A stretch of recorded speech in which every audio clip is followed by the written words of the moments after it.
헷갈리는 교통질문 시원하게 답해드립니다. 안녕하세요. 한국교통안전공단 책임연구원 홍성민입니다. 안녕하세요. 권지은 선임연구원입니다. 안녕하세요. 안녕하세요.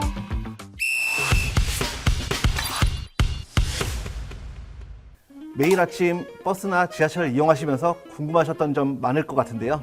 그래서 이번에는 대중교통편을 준비했습니다. 국민들이 보내주신 질문 한번 뽑아볼까요? 대중교통 관련해서는 이런 질문이 가장 많았던 것 같아요. 우선 답을 말씀드리면은 버스 공제조합을 통해서 보상을 받으실 수가 있습니다. 이제 넘어지거나 다치셨으면은 이제 운전 기사분께 말씀드리지 말고 그 버스 업체 아니면 이제 공제조합 쪽에다 연락을 하셔서 그 보상을 받으시면 되겠습니다. 근데 다쳤다고 무조건 보상을 해드리는 건 아니고요. 버스 내부 CCTV로 사고 정황을 확인하기 때문에 꼭 필요할 때만 연락하시면 되겠습니다. 예, 맞습니다. 만약 승객이 완전히 차가 정차하기 전에 일어나서 넘어지거나 아니면은 손잡이를 잡지 않는 등 승객의 부주의로 인해서 사고가 발생한 경우에는 그 보상 금액이 좀 감액이 될 수도 있기 때문에 이 점 양해해 주시기 바랍니다. 완전히 정차한 다음에 일어나서 카드를 찍으려고 해도 차가 먼저 출발을 해버리시거나 그런 경우에 잠깐만요 라고 고함을 지르면서 기사분께 소리를 친다거나 이런 불편함이 있으셨던 경우가 많을 텐데요. 원칙적으로는 승객이 내릴 때까지 기다려주는 게 맞습니다. 규정을 말씀드리자면 운수 종사자들은 여객 자동차 운수사업법 제26조에 따라 여객이 승하차하기 전에 자동차를 출발시키거나 승하차할 여객이 있는데도 정차하지 않고 정류소를 통과하는 행위를 하면 안 되는데요. 좀 급하시더라도 승객분들이 안전하게 내리실 때까지 기사님들이 기다려주시면 감사하겠습니다. 이거는 버스 정차 위치에 대해서 규정이 있기 때문인데요. 지역마다 조금씩 다르긴 한데 예를 들어 서울시 같은 경우에는 버스 정차의 위치를 버스 정류장 표지판이 있는 곳 전후 약 10m 정도 내외에서 정차를 하도록 하고 있고, 그리고 보도 연석으로부터 50cm 이내 정차를 해서 승객들이 안전하게 타고 내릴 수 있도록 그렇게 규정이 되어 있습니다. 그걸 위반했을 경우에는 행정 처분도 있습니다. 나까지만 태워주지 하는 생각이 들 때가 많았는데 이게 다 규정이 있는 거였네요.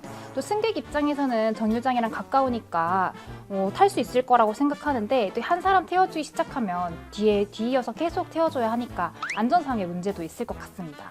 그래도 융통성 있게 한 번씩 열어주시는 분들도 있는데 그거는 이제 기사분이 융통성을 발휘해 주시는 거지 반드시 해주시는 게 아니고 안전상을 위해서는 다음 차를 안전하게 이용해 주시는 게 좋을 것 같습니다.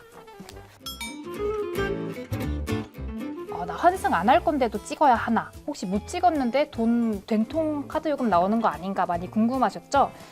사실 저도 종종 안 찍습니다. 근데 이제 못 찍고 나면은 돈이 많이 나온다 또 그런 얘기가 많잖아요. 근데 하나 알아두셔야 할 점은 하차 태그를 무조건 해야 하는 것은 아니라는 점입니다. 시내 구간에서는 하차 태그를 하지 않으셔도 추가 요금이 발생하지 않는다고 합니다. 혹시 그러면은 시내 구간 아니면은 추가 요금이 발생하는 경우도 있나요? 네, 추가 요금이 발생하는 경우에는 환승하는 경우나 시외 구간을 이동하는 버스를 탈 때인데요. 예를 들어 경기도에서 서울까지 이동하는 버스가 시외 구간에는 거리비례 요금제가 적용되기 때문에 장거리를 운행한 걸로 간주해서 추가 요금이 발생하게 됩니다. 혹시 그러면은 자기가 실수로 태그를 안 해서 추가 요금이 발생한 경우도 있을 텐데 그런 경우에 혹시 대처 방안이 있나요? 공식적으로 환불 방법이 있는 것은 아닌데요. 교통카드 회사에 교통과 요금 접수를 하게 되면 환불을 해주는 경우도 있다고 하네요. 그래서 실수로 태그를 2번 했거나 잘못 찍혔을 경우에는 문의해 보시면 될 것 같습니다. 참고로 이 내용들은 환승 할인이 있는 그런 지역을 대상으로 말씀을 드리는 거고요. 환승 할인이 없는 지역들도 있기 때문에 그거는 이제 각 지역에 맞춰서 적용하시면 될 것 같습니다.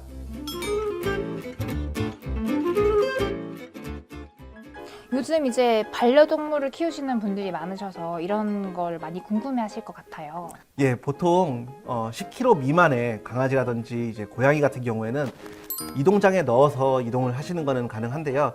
10kg 이상 되는 대형견 같은 경우에는 이용에 좀 제약이 있을 수가 있습니다.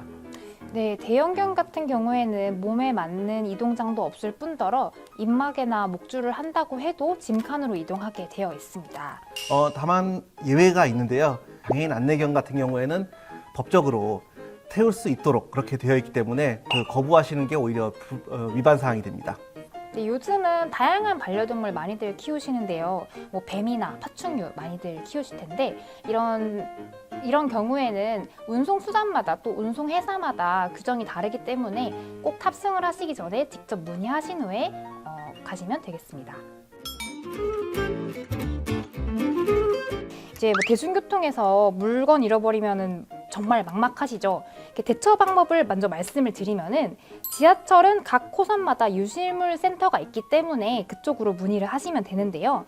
어디서 잃어버렸는지 시간대와 칸을 기억하셨다가 포털 사이트에 내가 탔던 뭐 예를 들어 1호선이면 1호선 유실물 센터 전화번호 이렇게 검색만 하셔도 연락처가 나오니까 그쪽으로 내가 탔던 호선 칸과 시간대를 문의하시면 분실물을 찾으실 수가 있습니다.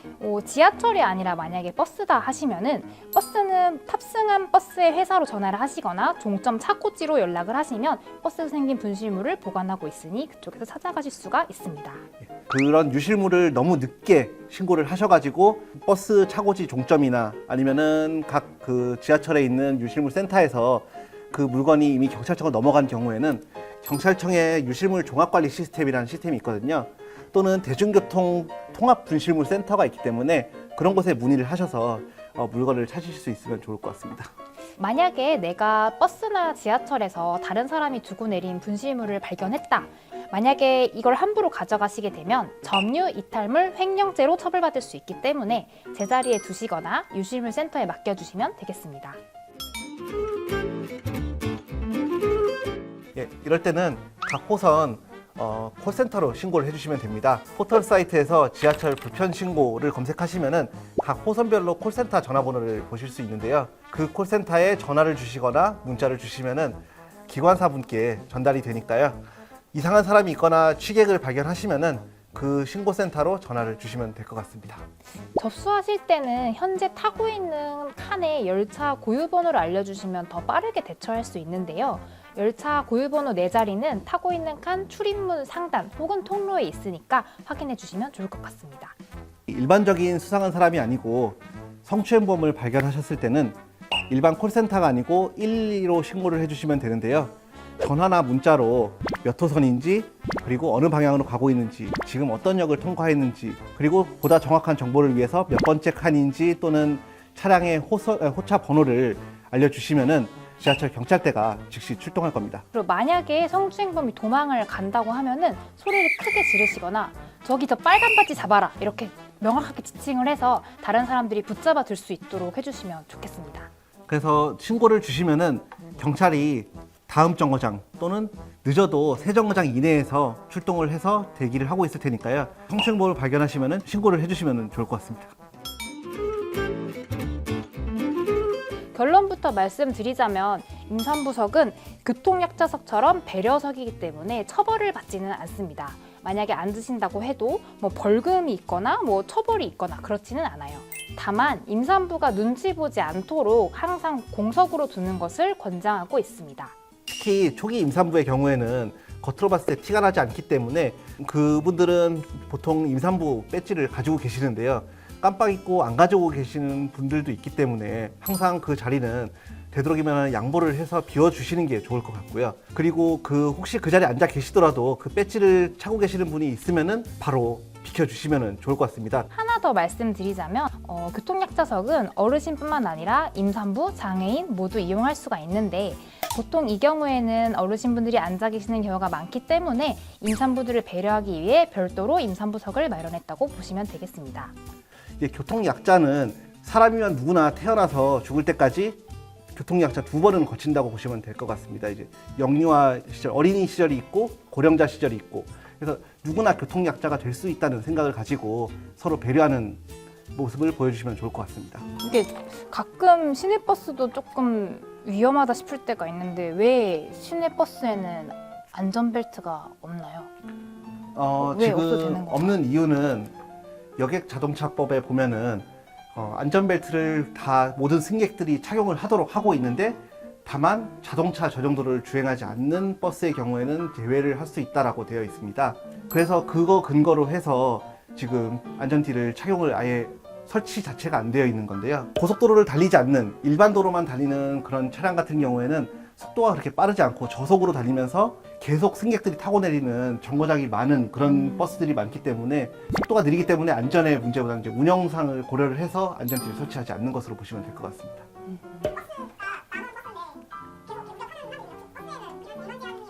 실제 운영을 할 때 몇 명까지 타도 된다라는 거는 법적으로 써 있지는 않은데 자동차 제작사에서 판매를 할 때 그 승차 정원을 표기를 하거든요. 거기에는 승객이 입석이 몇 명, 좌석이 몇 명 이렇게 써 있습니다. 근데 실제 운영을 하다 보면은 그거를 정확하게 컨트롤하기는 어렵죠. 그럼 Q&A 썰토크 대중교통편은 여기까지입니다. 네, 국민들이 보내주신 질문들을 보니까 아주 사소한 것들까지 많이 질문을 주셨는데요. 다 답변 드리지 못해서 정말 아쉽습니다. 하지만 다음 편도 저희가 준비를 해놨거든요. 위기탈출편입니다. 위기탈출편에서는 사고가 발생하거나 이런 긴급 상황이 발생했을 때 어떻게 대처를 해야 되는지 이런 것에 대해서 저희가 자세히 저희라고 했지만 저희가 나올지 다른 사람이 나올지 모릅니다. 꼭 기대를 해주시면서 꼭 봐주시면 감사하겠습니다. 다음 편 기대해주세요. 안녕.